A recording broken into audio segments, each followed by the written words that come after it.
Okay, let me tell you a secret that's gonna make making things with your Cricut a lot easier. Here's the thing, I almost always cut with my Cricut with my phone or my iPad, but designing on your phone or your iPad is less fun. So let me show you how I do it. Always design from my desktop Cricut Design Space. Now, sometimes I design my design files like somewhere else, like Procreate or Canva, but if I'm just going straight to Cricut Design Space, I'm doing it on the desktop.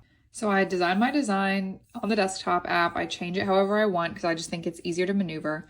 And then I go up here and I click save, and then I just name it something, and I hit save, and it'll save it in the cloud for you. So then you can go to your iPad, you can go to your phone, and you can just go to My Projects, and it will come up as your project saved in the cloud. So that way you don't have to edit on your iPad or your phone, but you can still pull up your design ready to make. You don't even have to resize it because you've already done that part. I find it saves me a lot of time and a lot of headache because I'm not having to try to edit on like my phone. So yeah, happy crafting.